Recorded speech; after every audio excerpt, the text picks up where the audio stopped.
Oi, pessoas, tudo bom? Vocês sabiam que tem novidade no mundo da física, é? Pois é. Ontem foram anunciados os resultados de um experimento aqui do Fermilab chamado D-2 e eu vou contar para vocês mais sobre esses resultados que estavam sendo bem esperados na comunidade científica. Então vem ver comigo nesse vídeo o que é esse experimento e quais são esses resultados, vem? Oi pessoas, tudo bom? Sejam muito bem-vindos ao canal A Física. Se você não me conhece, eu sou a Mônica Nunes e eu sou física. E se você acabou de chegar nesse canal, não se esqueça de clicar no botão de se inscrever e de ativar o sininho para saber quando eu libero vídeo novo por aqui. E já que está clicando em coisa, já deixa o like aqui já no começo do vídeo para dar aquela força pro canal. Vamos começar do começo, né? Como é que os cientistas estudam as coisas? Como é que a gente estuda as coisas no universo, né? Muitas vezes a gente vai lá e joga feixes de partículas e colide elas e vê o que sai dessa colisão. É uma maneira. A gente olha também para os raios cósmicos, às vezes, né? Fica olhando ali pro céu, esperando as partículas vindas do céu aparecerem aqui pra gente poder estudar e dar uma olhada nelas, né? Ou uma outra maneira também é a gente fazer cálculos precisos de alguns valores específicos da física. A gente faz cálculos, previsões teóricas e vai lá e mede e vê as medidas experimentais e ver o que acontece, né? Essa é uma maneira. E o que acontece? Se esses valores concordam, significa que a gente está entendendo muito bem o que está acontecendo por ali, todos estamos felizes, a gente entende 100% da física envolvida nesses processos. Mas e se eles divergem? Se eles divergem, pode ser que eu tenha feito as contas erradas. Ah, mas foi só um sinal que eu errei, professora. Ou pode ser que eu tenha feito o experimento, né, de maneira errada. Essa gambiarra aqui tem tudo pra dar certo. Né? Mas pode ser também que eu tenha feito as contas certas, pode ser que eu tenha feito o experimento certo e mesmo assim o valor experimental diverge do valor teórico. O que isso significa? Quando isso acontece, significa que tem coisa ali que eu não entendo, tem coisa ali que eu não previ na teoria e que está aparecendo nas medidas experimentais. Isso indica que o experimento está vendo alguma coisa que a teoria não viu, que a teoria não previu, beleza? Então tem espaço para investigação, tem espaço para estudo nessa região aí que tem coisa nova, né? Então é isso que pode acontecer. Uma discrepância que aparece na física é o valor do momento magnético do muon. Lembra do muon? Já falei pra vocês aqui nesse vídeo sobre essa partícula, eu falei um pouco da história, falei umas coisas bem legais sobre os muons. São as partículas que aparecem nesse experimento. O que acontece? O que a gente precisa saber aqui pra agora é o seguinte: muons, eles são, na verdade, primos mais pesados que os elétrons, então eles são partículas muito parecidas com os elétrons, então da mesma família, eles se comportam muito parecidos, né? Eles têm também a mesma carga elétrica negativa de menos 1,6 vezes 10 a menos 19 coulombs. A maior diferença deles é que eles são aproximadamente 200 vezes mais pesados que os elétrons, né? E por conta disso eles são instáveis, então os muons eles conseguem sobreviver por um certo tempo e depois eles decaem. O muon ele tem também uma característica chamada spin. Se a gente traduzir de maneira livre é como se fosse giro, mas não é bem isso que acontece. Eu posso fazer depois um outro vídeo só sobre spin, porque é uma coisa bem delicada na física, mas é uma característica das partículas, ok? O que acontece? Se a gente junta o spin do muon com a carga elétrica dele, né? Aí vale a gente imaginar uma coisa que não é verdade, mas é uma visualização interessante. A gente pode imaginar, né, o muon como sendo um peão. E girando. Só que como o muon tem carga elétrica, né, uma carga elétrica girando ali, ele vai se comportar como se ele fosse um ímã. É como se ele tivesse um ímã em barra dentro dele, né? Polo norte, polo sul, um ímãzinho assim, né? É como se ele tivesse essa barrinha, esse ímã dentro dele. Se a gente coloca essa partícula, né, que tem esse iminha dentro dela, num campo magnético externo, o que acontece? Essa partícula ela vai girar em torno das linhas do campo magnético externo. A figura mais fácil de pensar nisso daqui agora seria imaginar o seguinte: sabe um peão, né? Você gira o peão, às vezes ele tá meio tortinho, né? Às vezes ele não tá bem na vertical. Quando ele tá meio tortinho, o que acontece? Ele gira em torno do próprio eixo dele, não é isso? Mas ao mesmo tempo ele também gira ao redor de uma linha vertical, né? No caso das linhas de campo gravitacional. É mais ou menos a mesma coisa. Então a gente pode imaginar o muon, né, como sendo esse peãozinho torto, né? Então esse peãozinho torto ele vai girar em torno dele, que é o spin dele, né? E ele vai girar também em torno das linhas de campo magnético externo que eu apliquei ali. Então essa é uma figura que dá certo na nossa imaginação. Não é bem assim que acontece, mas é uma boa aproximação. Esse iminha dentro do muon, né? Ele tem um certo valor de quão forte é esse ímã, não é isso? A gente consegue medir esse valor de quão forte é o ímã e a gente chama ele de momento magnético do muon, tudo bem? Então, esse momento magnético do muon é uma grandeza que a gente consegue medir e ela está relacionada com outro fator que é importante pra gente, que é o fator G. Lá para 1900 e bolinha, esse fator G, ele foi calculado e os cientistas calcularam ele como sendo igual a 1. Então, por muitos anos, eles usaram esse valor nas contas, o G igual a 1, e deu certo, né? Deu certo ali. Mas, lá para 1930, um pouco mais para frente, os cientistas descobriram, né, a parte da mecânica quântica relativística e juntaram isso tudo. Quando juntaram isso tudo, o valor de G mudou. O valor de G passou a ser 2. Então, né, um pouco mais de precisão, os cientistas conseguiram descobrir que esse valor era 2 naquela época. Só que o valor não é 2. Não é 2 exatamente. É próximo de 2, né? Bem parecido com 2, mas não é 2. Então, é exatamente isso que esse experimento de -2 aqui do Fermilab quer medir. Essa diferença desse valor aí. Aliás, aqui do Fermilab eu nunca tinha mostrado aqui pra vocês, né? Essa aqui é a minha sala, esse aqui é o meu escritório. Depois eu faço um tour 360 desse tamanho, mas esse aqui é o meu escritório no Fermilab. Tem uma lousinha ali atrás. Até essa mesa aqui, que era de uma outra menina que eu dividi a sala, ela foi embora e eu tô sozinha aqui. Tem uma planta atrás de vocês que depois eu mostro. Essa é a primeira vez que estou gravando vídeo aqui no Fermilab. E eu estou nesse momento olhando agora para a construção do novo acelerador linear aqui do laboratório. Tem muita coisa acontecendo nesse lugar, muita coisa. Bom, mas voltando, né, o D -2, né? Mas por que esse valor não é exatamente 2? Vamos começar do começo, uma coisa muito interessante aí. Vamos pensar assim, quando a gente fala de vácuo, o que a gente pensa, né? Vácuo é nada, né? Se eu falo que uma partícula está no vácuo, a gente pensa, essa partícula está lá sozinha, isolada, sem nada acontecendo perto dela, não é isso? Mentira. O vácuo não é nada, o vácuo não é, assim, 100% sozinho. Tem mais coisa dentro do vácuo do que vácuo. O que está acontecendo ali? O vácuo, acontecem umas certas flutuações ali, que partículas, elas pipocam e despipocam do ar. Então, tá lá o vácuo sem nada, do nada, aparece duas partículazinhas assim, que vivem pouquíssimo tempo e depois desaparecem. Não sei fazer barulho de partículas aparecendo e desaparecendo, mas as partículas aparecem ali e desaparecem. Elas são chamadas de partículas virtuais, tá? Então, ali em torno de uma partícula, se você coloca um muon no vácuo, o que aparece? Aparecem as outras partículas pipocando e despipocando do nada, beleza? E que partículas são essas? São todas as partículas que a gente conhece. Todas as partículas do modelo padrão que a gente conhece podem pipocar e despipocar do vácuo, ok? Então, o que acontece? Então, tá lá o muon, se você coloca o muon dentro de um campo magnético, né, no vácuo, a gente imaginava, né, que o muon só ia interagir com as linhas de campo magnético porque ele estava no vácuo, porque ele estava sozinho, né? Só que, por conta dessas pipocações de partículas, às vezes o muon vai interagir com coisas que não são só o campo magnético. Então tá lá o muon só sentindo o campo magnético e tá lá de boa, aí pipoca umas partículas perto dele, então ele começa a sentir uma força, uma atração diferente, né? Aí as partículas despipocam, somem, o muon volta a sentir só o campo magnético. Aí de novo, tá lá o muon de boinha, aí outras partículas pipocam, ele sente uma outra força, um outro... e depois as partículas despipocam. Então, o muon, ele tá constantemente sentindo outras coisas ao redor dele. Então, na hora de a gente calcular o valor de G, a gente tem que levar tudo isso em consideração. A gente leva em consideração a interação do muon com o campo magnético. A gente também tem que levar em consideração a interação do muon com essas outras partículas, tudo bem? Então, o cálculo teórico desse valor leva em consideração tudo isso. O cálculo teórico é muito pesado, porque justamente tem que levar em considerações todas as situações possíveis, e é muita coisa. Então, a gente tem que rodar, né? A gente, o caramba, porque eu não faço essas contas. Mas a galera tem que rodar essas contas em computadores, são várias integrais longas que tem que ser feitas, então é muito trabalho computacional e é muito trabalhoso, né, de pensar e desenvolver toda essa contaiada. Mas levando tudo isso em consideração, a gente consegue ter um valor muito preciso pro valor de G. Então, os teóricos que fizeram essa conta, né, eles calcularam ali até muitas casas decimais, porque justamente eles estavam contando com todas as possibilidades, né, que podiam acontecer ali. Então, no ano passado, eles vieram com um valor novo para isso. Então, o valor que eles calcularam teoricamente foi G é 2.002331836620. Mais ou menos ainda um errinho ali que eu não coloquei aqui, mas tá. Isso aí foi o valor teórico. Aí o que acontece? Vamos medir, então, esse cara, né, experimentalmente. Então, esse daqui é o experimento de -2, ele tá aqui no Fermilab, fica ali atrás.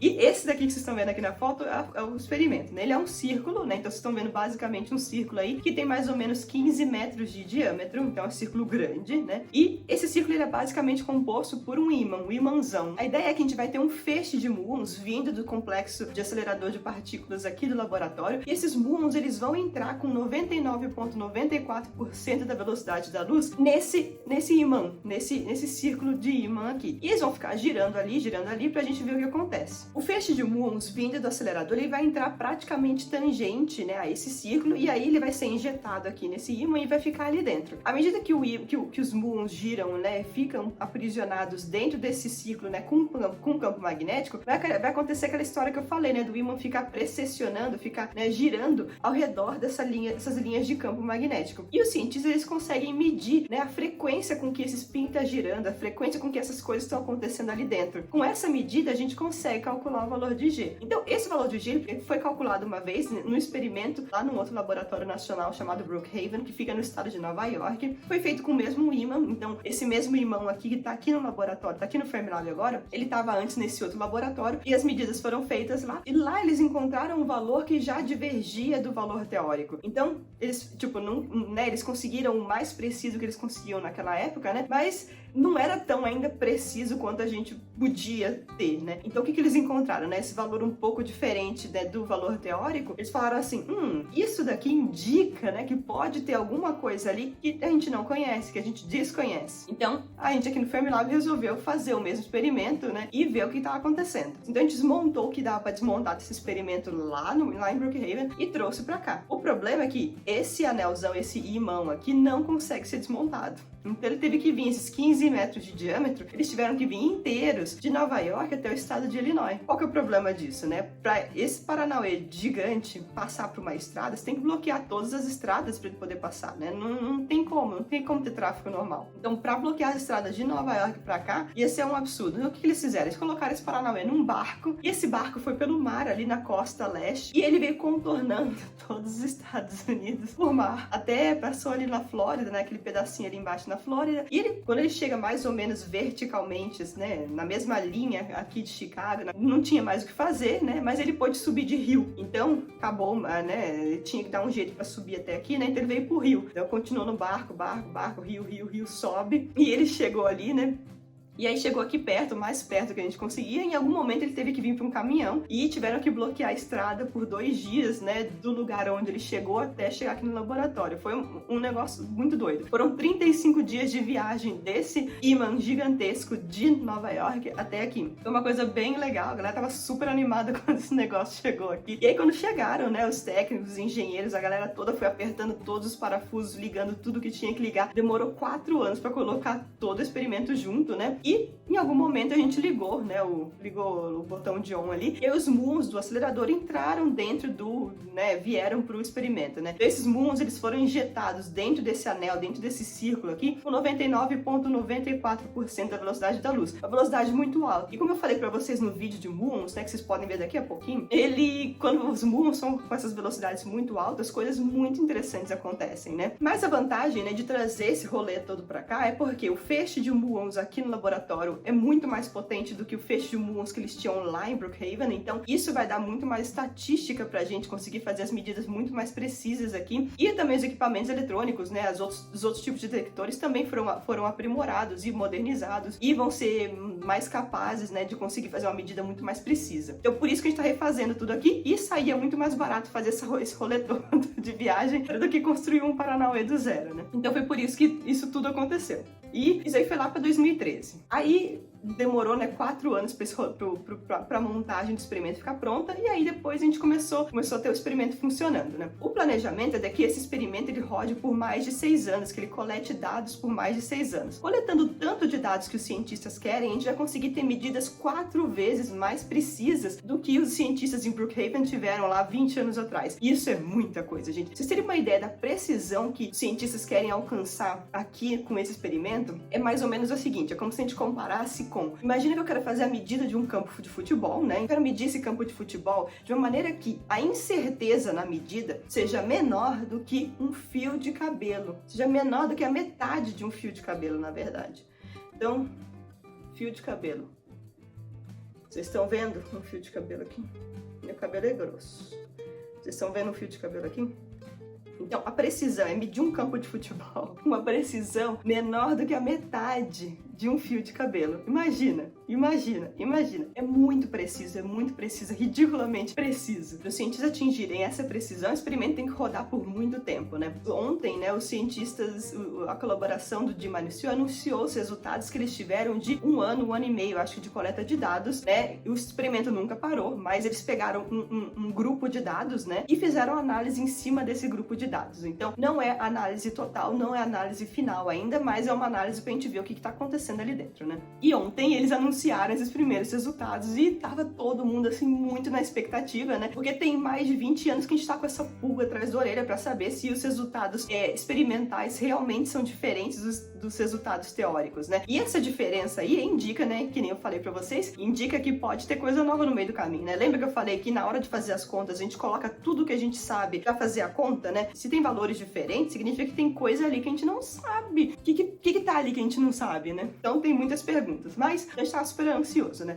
A maneira com que essa colaboração fez a análise foi uma maneira muito legal. Como tava todo mundo super ansioso pelos resultados, né? Então todo mundo queria fazer tudo muito rápido. Uma maneira que, né, pra acalmar os ânimos do povo, que a gente faz aqui é o seguinte, é fazer uma análise às cegas. Então tem alguns valores, tem um valor do experimento que é medido no experimento, né? E que é muito importante para ter o resultado final, para ter o valor do resultado final. Só que como a galera tava muito afoita, né? Tava todo mundo muito na expectativa, então eles quiseram meio que dar um banho de água fria na galera, fazer a galera trabalhar às cegas, sem saber do resultado final, né? E em algum momento eles iam ter o resultado total, né? Então a maneira que eles fizeram isso foi, tem esse valor do experimento ali, que ninguém da colaboração tinha acesso a ele. Então tinha uma galera da diretoria aqui do laboratório que ia lá e ia fazer a medida desse valor do experimento. Eles anotaram, guardaram no envelope selado, debaixo de 7 chaves, não sei, tinha um dragão na frente tomando conta, um negócio muito louco. Mas estava ali o valor super guardado, super secreto. Aí, o que acontece? Então, a colaboração fez toda a análise sem saber desse valor que era essencial para eles terem no resultado final. Então, fizeram a conta lá e carregando, né, aquele X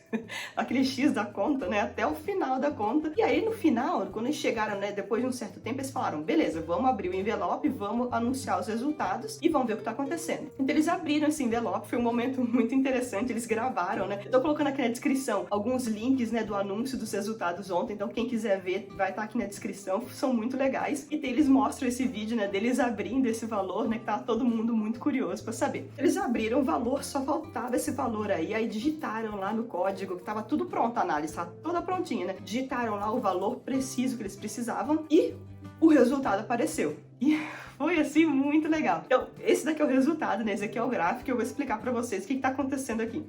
E aqui a gente mostra, né, um ponto com valor teórico, né? Então, tá aqui esse ponto, nesse lugar aqui, com tanto uma certa barra de erro, não é verdade? Então, esse aqui é o valor teórico. O valor experimental medido por Brookhaven lá há 20 anos tá aqui, né? Tá um certo espaço entre esses dois pontos, tem uma certa distância. Se a gente, né, soubesse de toda a física por trás disso tudo, esses dois pontos, eles iam coincidir. Mas eles estão separados, ou seja, tem uma distância ali que, né, indica que talvez tenha alguma coisa nova, né? Então, dessas primeiras medidas que o experimento fez, apareceu esse outro ponto. E esse ponto tá muito próximo do ponto de Brookhaven. Então, isso quer dizer que a medida aqui do laboratório concorda com a medida que Brookhaven fez há mais de 20 anos. Isso é muito legal. Quer dizer que realmente tem muita chance de ter física nova aí que a gente não conhece ainda, né? Bom, é aquilo. Lembra, esse dado que a gente teve aqui do experimento agora, né? Ele não é o dado final ainda, tem umas barras de erro muito grandes, mas já é um bom indicativo, né, de que ele tá muito próximo, né, do resultado anterior, então, e tá muito longe, né,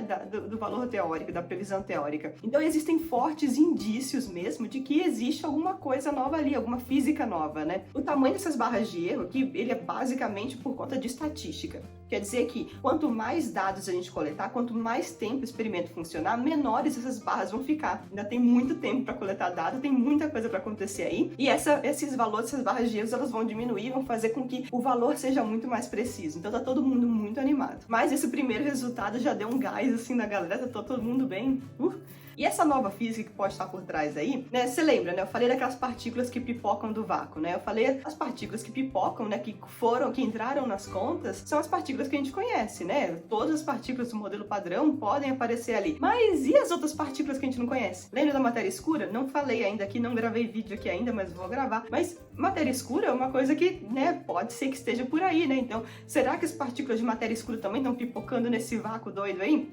Não sei. Então tem muita coisa pra gente explorar ainda, e isso daí é um forte indício de que a gente não pode parar de pesquisar, a gente não pode parar de explorar essa região, porque tem muita coisa interessante acontecendo ali. E quanto mais a gente estudar, mais coisa legal a gente vai descobrir. Então agora é esperar por, né, mais tempo de coleta de dados desses experimentos. Acho que o próximo resultado parcial que eles vão mostrar vai ser daqui a 1, 2 anos. Então daqui a pouquinho a gente vai ter mais um número um pouco mais atualizado aí, com um pouco mais de precisão ainda, e depois, ao final de tudo, daqui a uns, sei lá, 4, 5 anos, talvez a gente tenha um valor final e bem preciso. Imagina que legal. Eu tô muito ansiosa, tô muito feliz, e eu fico muito feliz de ver que tem muita coisa pra gente explorar ainda, né? Então, você que tá entrando aí na graduação, você que tá entrando na pós-graduação, são muitos campos para você trabalhar também, são campos que vão ter muitos resultados interessantes pra gente pesquisar, beleza? Bom, galera, então foi isso. Esse aqui é o vídeo de hoje. Foi um vídeo, assim, de notícias, né? Então tem muita coisa legal acontecendo na física, e a gente fica sempre super animado quando essas notícias aparecem, porque é tudo muito legal, e eu fico super feliz, né? Mas então é isso, galera. Espero que vocês tenham gostado desse vídeo aqui. Se você não é inscrito no canal ainda, não se esqueça de clicar no botão de se inscrever e de ativar o sininho para saber quando eu libero vídeo novo por aqui. E se você gostou desse vídeo, clica no like aqui para dar aquela força pro canal. E se você quer fazer alguma pergunta, se você tem alguma dúvida, quer fazer algum comentário, quer demonstrar sua felicidade por esses novos resultados também, põe aqui nos comentários que eu vou adorar interagir com vocês, beleza? Bom, galera, então é isso. Um super beijo para vocês e até semana que vem. Tchau!